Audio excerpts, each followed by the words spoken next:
Hi everyone, Fred from Electrek with Seth Wintrow here. And so wanted to discuss a few things with you today. Mainly we're going to talk about, of course, the event that we went to last night with the Tesla Semi unveiling that actually turned into the Tesla Roadster unveiling too, the Roadster next generation. And I want to talk to you also about the podcast. So we are thinking of launching a podcast that will be a live video like we're doing right now, but with a different setup, since of course right now we're on the road, so it's not an ideal setup. But we're thinking about a weekly podcast. Fridays. Yeah, probably on Fridays. And we're going to not just discuss, of course, a special event like that, but just everything that we write about on Electrek. The week's news, and I think what the coolest part is that we're going to read the comments you leave in YouTube and on the site, and we're going to hopefully be able to answer all your questions about electric vehicles, and hopefully we'll have some guests on. Maybe John will answer all of your solar questions. Mm-hmm. Maybe we'll get Jameson on sometimes if we do it late enough, and we'll get some other special guests. Yeah, we get so many great comments on the Electrek sometimes. I mean, they're often more insightful than we can ourselves put together in an article. So we're gonna rely on those a lot, and just expand a little bit on what we wrote this week in our top articles of the week. And of course, we're gonna take question lives like we're gonna do right now with what you're doing. Great coverage, Yesedi. Thank you very much. It's going to be also, it's not going to be as bad in terms of the technicalities that we have right now. We're on an iPhone with just a little microphone because we're in an hotel room right now, still in Los Angeles because of the event. We're going to have a better setup where we're going to be able to show pictures too and images and get into a little more details than we can right now. So we already have a question from Matt. What rebate % do you guys have currently on a Roadster? It's kind of a controversial topic, especially with Tesla, and actually more a controversial topic with our competitors in the internal combustion engine car riding space. But we're both around 40%. So use our links, send your friends this way, our way, and maybe we'll have a Roadster to review for you guys. Yeah, we certainly appreciate it when absolutely when you guys we're not trying to hide anything. We know that we get something out of it when you use a referral code, and there's no hiding it. But it's actually good for Electrek too, because if we get our hands on the products, if we get to go to the events, that's all just things that contribute to our content that you guys read, so we certainly appreciate it when you do. But 30% for me, about 30% right now. Seth is a little bit higher. We have Jamie too, who's also is getting up there. So we probably will not all end up with a Roadster, so that'd be surprising. But it's still fun to think about. The Roadster is a little bit outside of our price range, our little outside of comfort zone. But if we got 75% off one, maybe that makes a little bit more sense somehow. Mm-hmm. So we have another question right now. Any impression about the quality of the suspension? I assume that's about the Roadster, since that's the only one that we were able to get a test ride in, not a test drive, a test ride. Yeah. And that's probably Seth's going to be able to answer on that. So we just rode it on a flat track. There was no bumps to speak of. We didn't do too much turning, and I was kind of already dizzy from the acceleration, so I can't be a perfect judge of it, but tight. It was super tight. The car felt like super solid, super tight. It's like I'll be honest, I've never been in a car anything like that. I've been in kind of an old Ferrari. I've been in a bunch of Porsches. But anything remotely like that. That seemed like a rocket ship or Yeah, well, I guess we can get into it from there about the Roadster. Yeah, so the Roadster, wow, that kind of blew us away. It was kind of like the wet dreams of electric car vehicle fans. The speed, the under 2 seconds, 0 to 60. And I think 4.2 seconds to 100. And yeah, that's impressive too. The 60 to 100 difference is insanely quick. Yeah, I mean, most cars can't get to 60 in the time this thing gets to 100. And then a quarter mile under 9 seconds, like beyond supercar. You know? Yeah, did you see the back seat? That's a good question too, because that was a surprising statement when he said that it's actually a four-seater, though the way Elon presented it was really like it's not exactly the most comfortable back seat. And so we got pretty close of the prototype. Did you actually see the back seat? Because it was really dark in there. Yeah. When I got in, the prototype, actually, the one that they had kind of walled off was like, you know, they had a black board in the back, so you couldn't see anything. But we did see Tesla's chief designer, Franz Holzhofen, am I saying that right? Yeah. Who's like 6'4" or something, huge guy.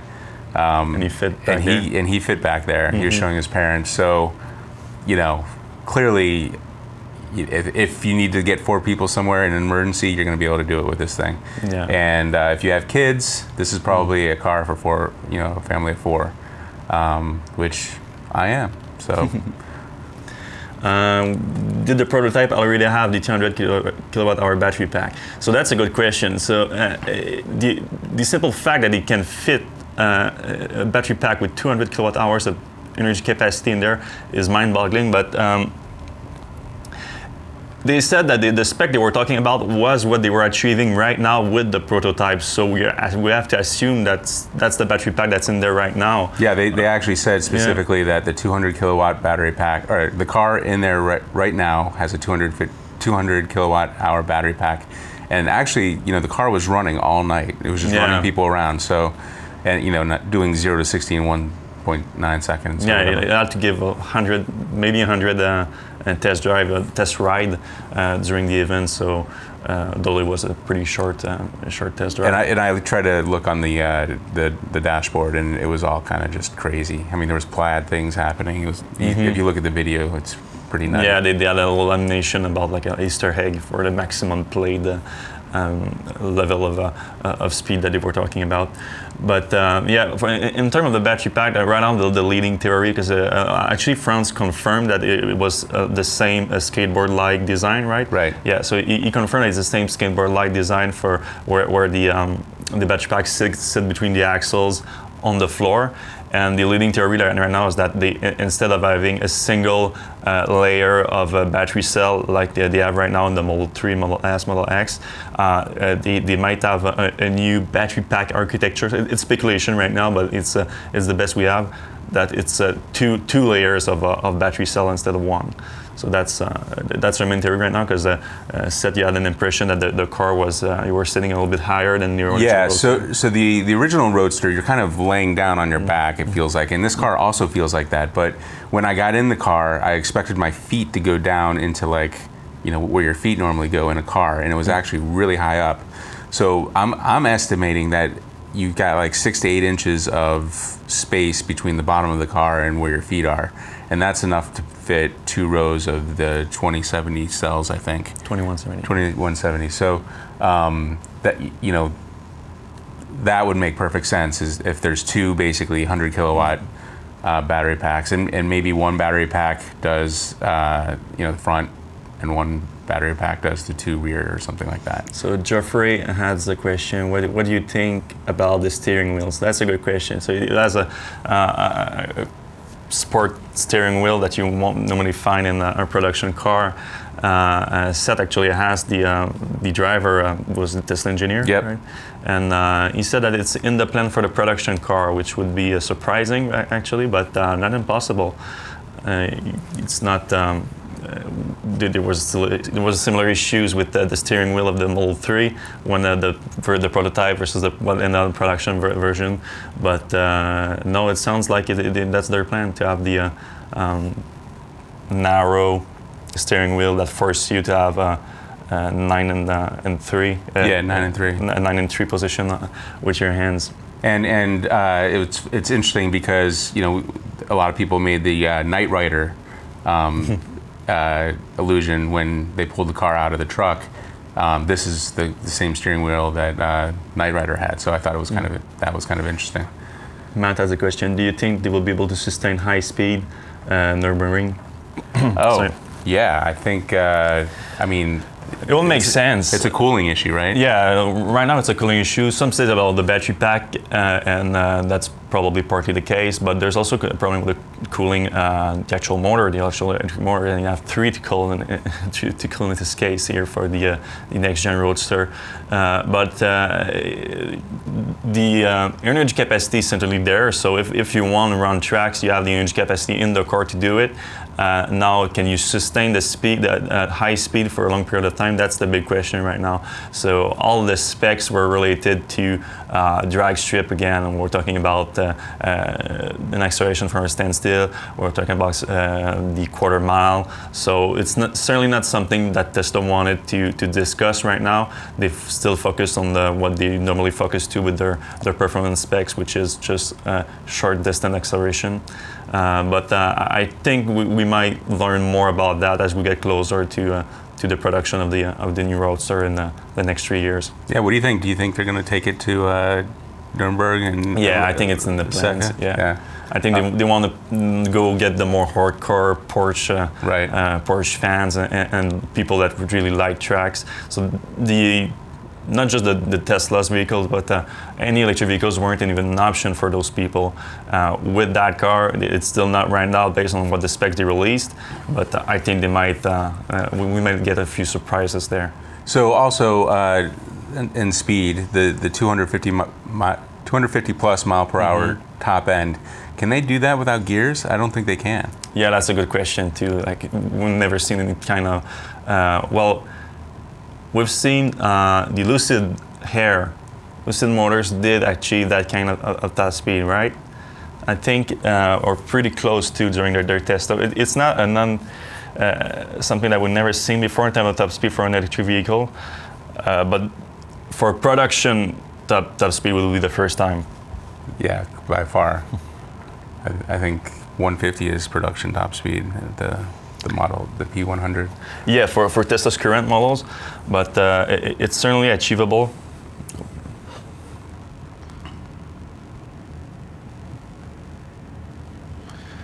$217, also not even 250. The previous record, they would show top speed at 217 miles per hour, 350 kilometers an hour.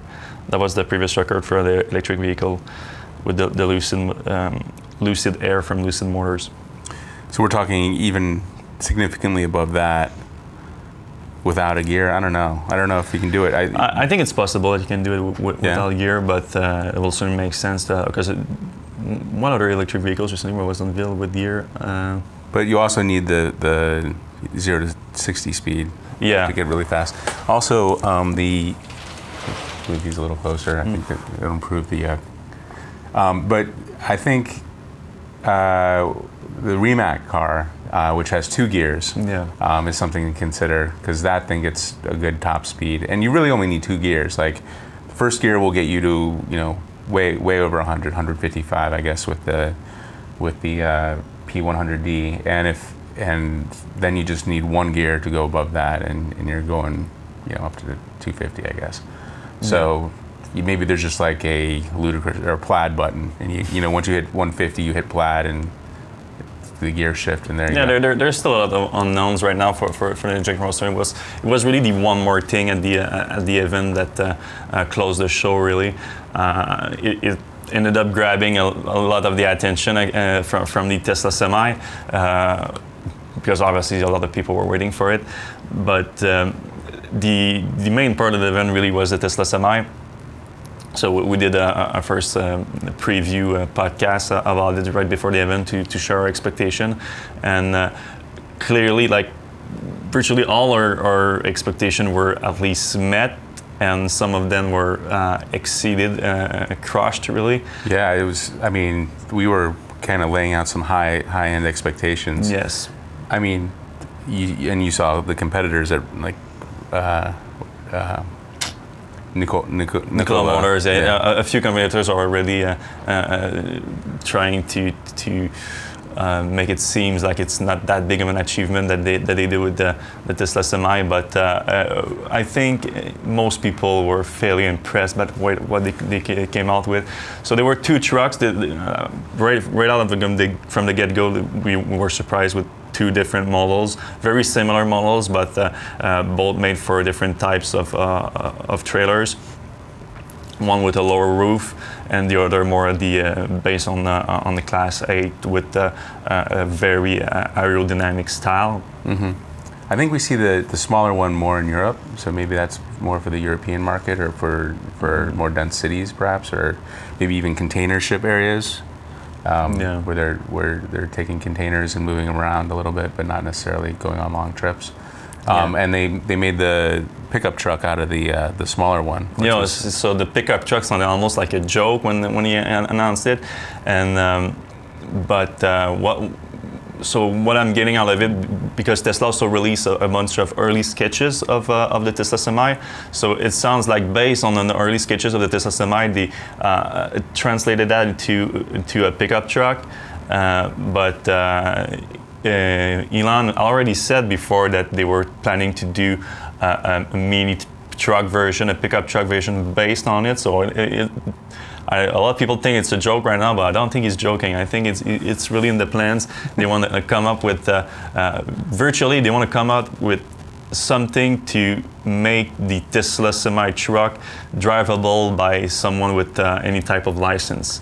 Right, That's which what is crazy. I mean, I guess, what is this thing going to cost? Like $200,000 or something? But like, I guess there's a market for people who want the absolute highest end pickup truck. And the sketch they showed looked pretty cool. It had a pickup truck in the back of the pickup truck. So I'm not sure about the price. Probably it's going to be we could be surprised about that. Probably it's going to be 100,000 over, but maybe not 200. I'm not sure. Do we have other question? Back more extra thing in front. Do you prefer the normal size pickup truck? I'm not a pickup truck fan to start with. Actually, we all drive a sedan. Seth drives the Model X, the SUV. Though the pickup truck will be very geared toward the commercial end too. Like a lot of people could actually use it for construction work and stuff like that. Right.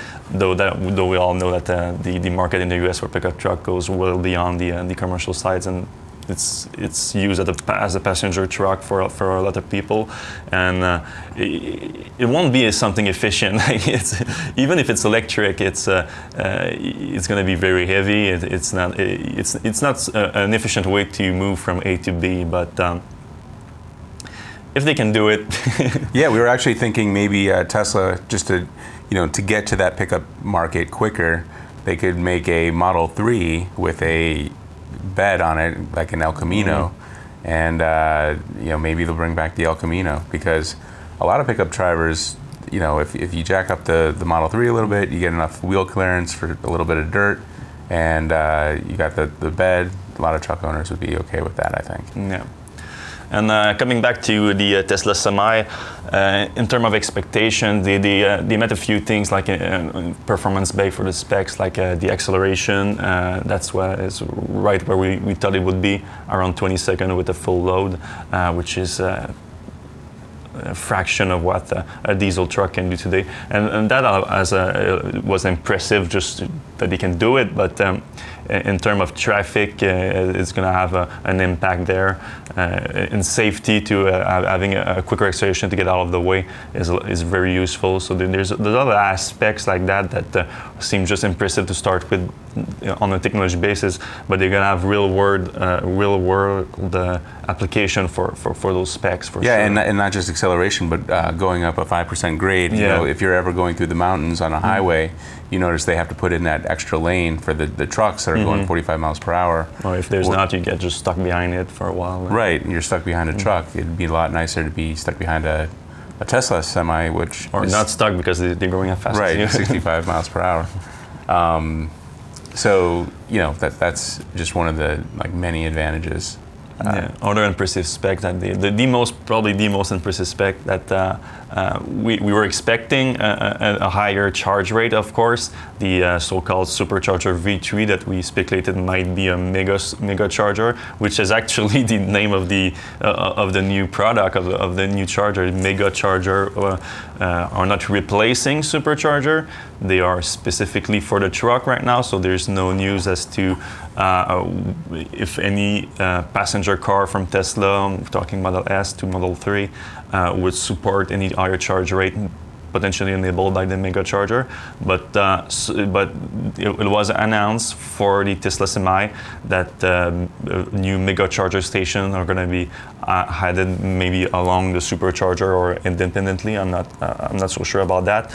But they can have combo stations, I guess. Yeah, probably, especially at those new supercharger stations, those bigger ones like the one in Candleman City. When you have a truck stop, you have that the little retail area with some restaurants and lounge and whatever. Yes. Although they did make mention that the 30 minutes that it takes to recharge one of those things is about the time you could spend that time off unloading the truck at the place. So because the way they make it sound is they said that it's both for long distance travel but also at destination charging, a lot similar to Tesla's current different charging networks. And there was some announcement that a few customers already bought fleets or reserved fleets of the truck. Yeah, Walmart had 15. Walmart, Loblaws got 25. Canadian grocery store, a big Canadian grocery store. So those people would make sense for them to have a mega charger or a version of the mega charger installed at their distribution center or at the store or the grocery store to quickly refill the car as it recharge the car. Excuse me.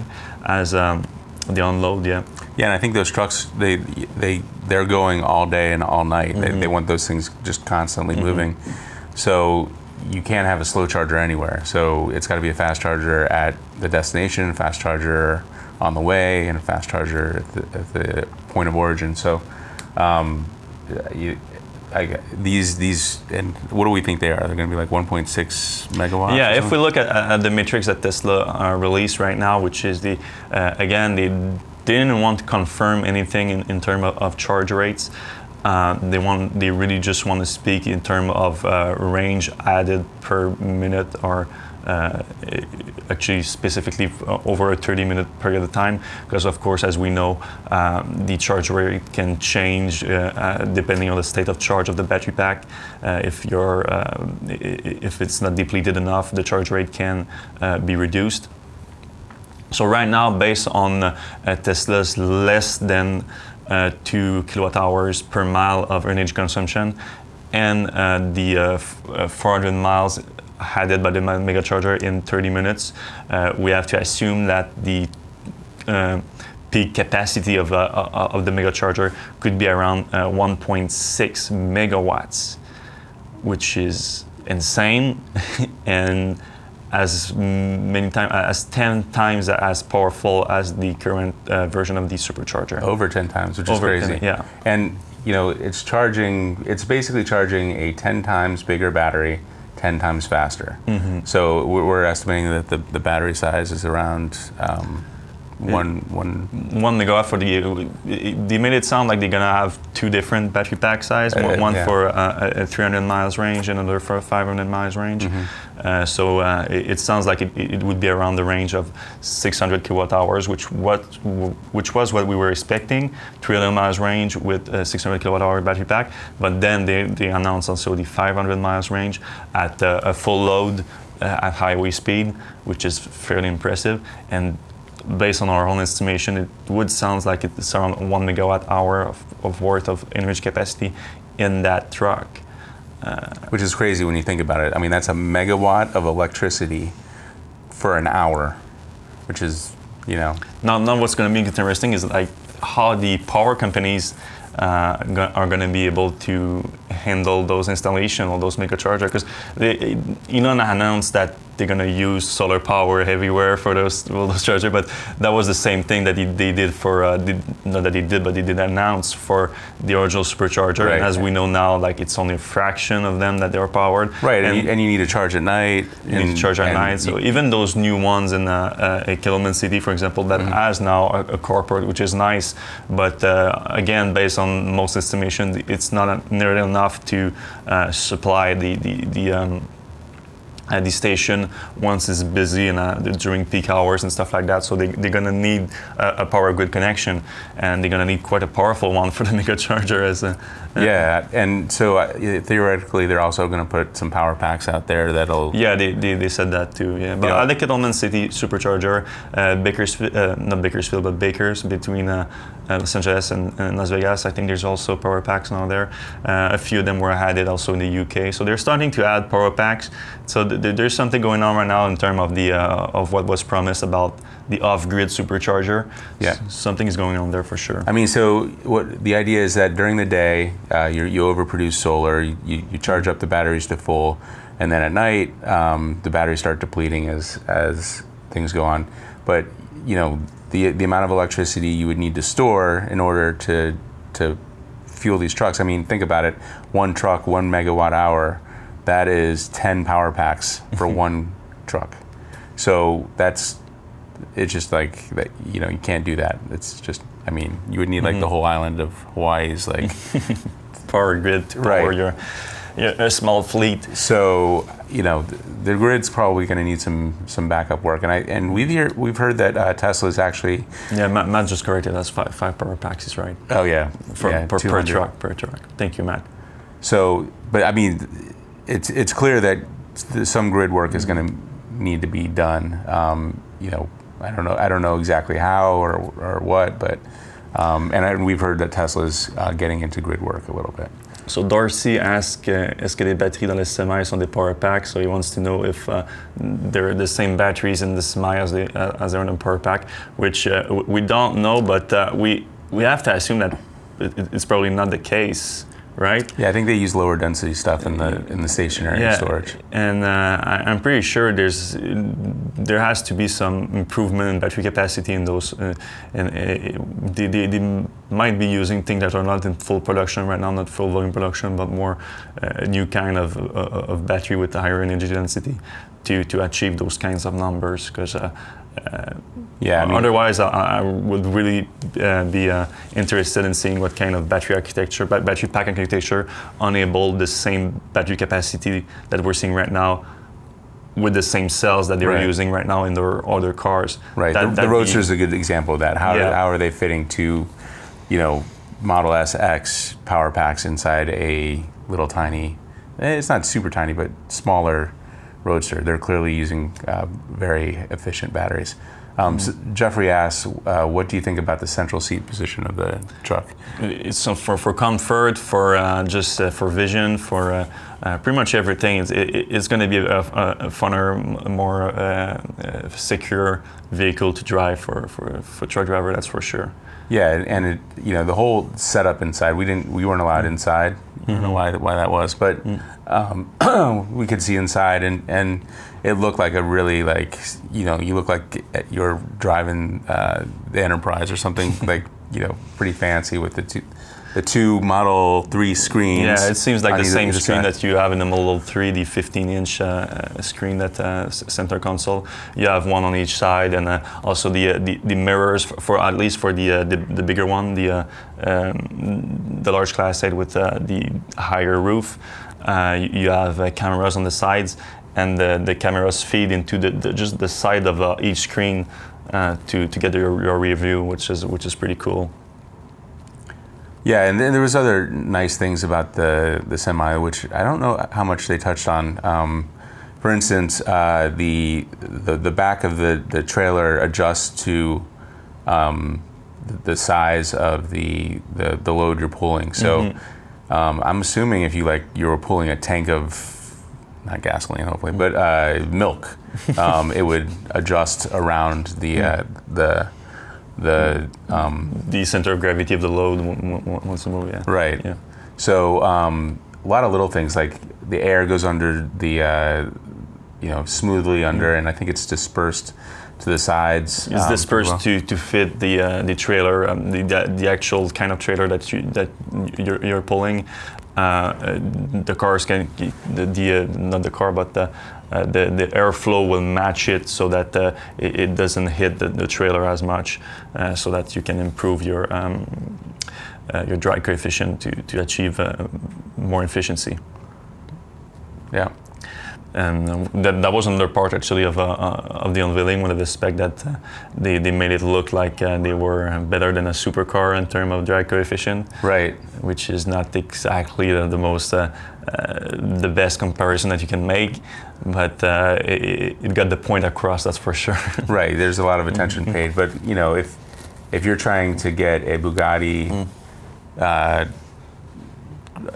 and you need to power a Bugatti 100 miles and a Tesla semi, it's going to be less energy to get the Bugatti. The Bugatti also has a huge air intake in the middle because it has to aspirate that crazy engine. Yeah. So it's not really built to be. No, it's not. The Bugatti wasn't built to be a crazy, efficient, aerodynamic car. So it's like I said, it still got the point across. But it was a fun comparison. It was a fun comparison, but not a very useful one for in terms of studying the aerodynamic feature of either of those cars, right. Of those vehicles actually. Do we have other question right now? How does the Convoy mode actually work? One driver from the summer. Yeah, they didn't elaborate on the Convoy mode, and that's something that we thought to ask either. So maybe that's something we're gonna have to look into. Thanks for asking. Yeah, that Convoy model is kind of interesting. I guess we were talking about reducing a lot of the wind resistance. Yeah. And making it more efficient. I thought it was kind of strange he compared that to rail.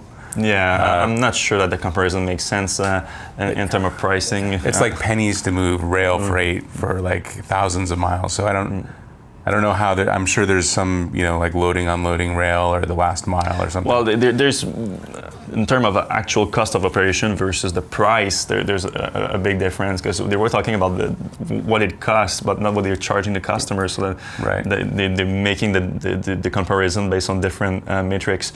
But yeah, rail trains are expensive. So yeah, rail trains are expensive, and they're all monopolies basically, so they can jack up the price, but the actual cost of operation is extremely low.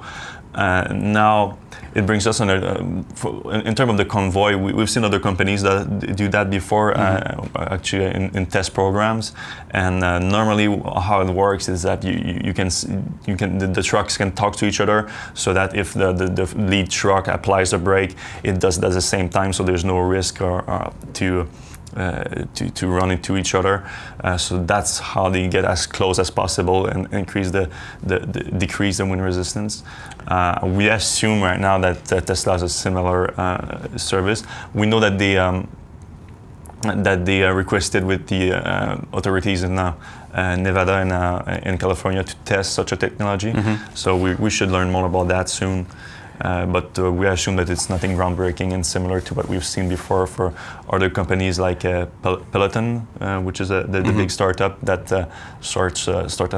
launched this into the public eye, which I think was funded actually by a few former Tesla employees. What's kind of cool about this though is that as more and more Teslas get on the road, if Tesla ever ramps up their Model 3 production, they can bring this technology down to cars, and maybe you see a Tesla driver zoom by you on the highway, and you're like, I'll just jump behind him, and all of a sudden you've got a convoy of Tesla vehicles zooming down the road. Darcy asked how many semis have been reserved right now. So we don't have an official tally yet. We're gonna try to keep track of that and keep you updated on Electrek.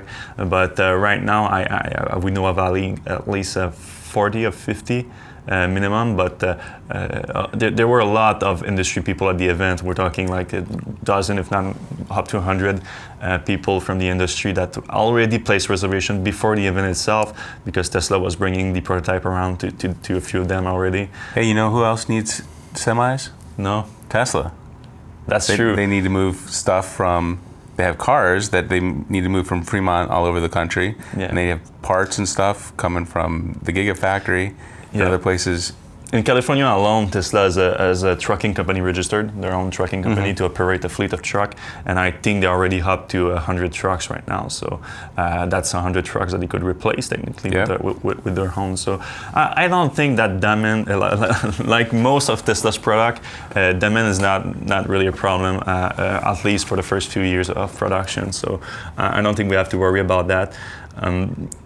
We're more worried as usual as to the timeline to production for Tesla, which is generally their main issue. 2019 is their optimistic guesstimate, I think, of actually delivering. The Tesla time on that may be a little bit longer. And we don't even know. I mean, we talked yesterday about like where are they going to build these things? Yeah, that's one more thing that we unfortunately didn't learn at the event last night, but we'll keep looking into it. Yeah, we'll find out. I'm sure. Let's see, more questions. Yeah, the warranty for not the warranty, the guaranteed 7 cents. That was a surprising one. So Musk said that they would guarantee the price of the electricity for the trucks. So I assume that's only through the mega charger. They will lock the price at some, which is truly surprising because superchargers already have pricing right now for the supercharger credits, and I don't remember seeing anything close to 7 cents per kilowatt hour. No, it's a state by state basis, and I think they're trying to recoup some of their cost. But I guess 7 cents, you build the solar panels and. Oh yeah, at 7 you can deliver solar energy for 7 cents per kilowatt hour. John from Electrek reported on that several times that they can reach some pretty impressive pricing right now, but you also have to build that infrastructure, which is expensive. It's expensive, and if they want to deliver that through mega charger, they're gonna have to add power packs. They're gonna have to add, so it's not just the solar. And like we said, they're gonna have a grid connection for sure. It's not even an option. Like it's gonna be required. And right now, even in Quebec, with our amounts of hydroelectricity, we're already over 7 cents per kilowatt hour. So yeah, it's a very inexpensive price. So it's pretty interesting to me that they put the marker there. Almost sounds like they're going to be losing money on this. Yeah, I guess they need that price though to kind of come up with their math. Yeah, that's true. If you want to because they did release their cost of operation, though it seems to include the price of the actual truck because they didn't release that. So it sounds like they amortize the price into the cost of operation in order to compare them with the same thing, amortized diesel truck with their cost of operation. And in order to achieve that, they have to lock a price for the diesel, which of course change often. And they also lock the price for the electricity. And they decided to go with very cheap electricity for obvious reason. So in that case, there's probably a case to be made to challenge some of the numbers that Tesla released yesterday. And I'm sure we're going to hear a lot of that. Yeah, we're going to hear a lot of that. So we're going to look into it more also as we, because stay tuned to your favorite shorts for all the. Yeah, the shorts went.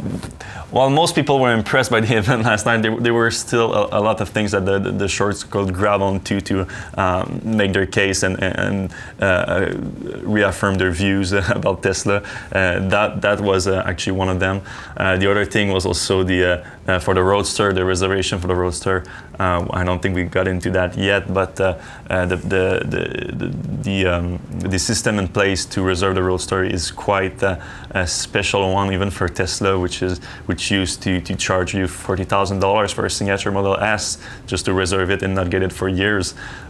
They went one step further for the Roadster, and for the not the signature Roadster, but the Founder Series Roadster, you have to put the full $250,000 up front to get it. Which is crazy.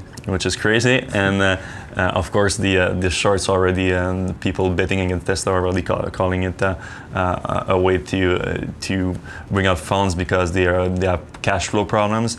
They need cash, which sounds like a stretch to me, because even though those 1,000 Roadster at 250,000, that's $250 million, which is a lot of money, of course, but a drop in the bucket for Tesla's current cash position. It's less than 10% of the cash position. So yeah, but at the same time, $250 million doesn't hurt. Yeah, and it's a confidence booster when you have every single of the theoretically 1,000 Founder Series cars already booked. And theoretically, a whole bunch more of the other ones in the bank already. So, yeah, and there's also the $50,000 for the regular Roadster. We're just talking about the Founder Series here. So that's a lot of money too. Tesla didn't release anything in terms of numbers, but they had people set up to do the reservation at the event itself, and you had to put $5,000 just to get a test ride in the car. So I'm pretty sure that some of those already converted to full order, because you have 10 days to put the other 45,000 to get the 50, or 245,000 to get the full Founder Series. That's going to be an interesting 10 days for a lot of people. Yeah, it's going to be a hard sell on the spouses, I think. Right. Take that home to. But if you got in the car, you got a test ride. It was worth the $5,000. Yeah. Temporary. Refundable thing. Refundable, right? Yeah, if you don't end up getting one. Do we have other question here? See, did they show the frunk at all? There was no frunk that in the Roadster, I think. Yeah, there was a frunk in the Tesla Semi. So if they showed that, I assume that if there was a frunk on the Roadster, they would have shown that too. And there wasn't a lot of room. I mean, there was like almost no room at the front of the Roadster. So I doubt that there's a frunk, but there is seating for 4, and there is a trunk space, which the trunk is actually big enough to hold the glass, which the previous Roadster it wasn't, which is actually a big deal. Like, if you're driving around with the top off and it starts raining, you can now just go to the trunk and put it on. Yeah, because you don't see that type, or pretty much any type of storage in those cars, normally in those type of cars. Right, so if it's big enough to hold this glass, that's, I want to say like maybe 5 feet by 2 feet or something, or bigger, and it can hold that. That's about right. If it can hold that, then it can probably hold a lot more, a couple briefcases, maybe a suitcase or something.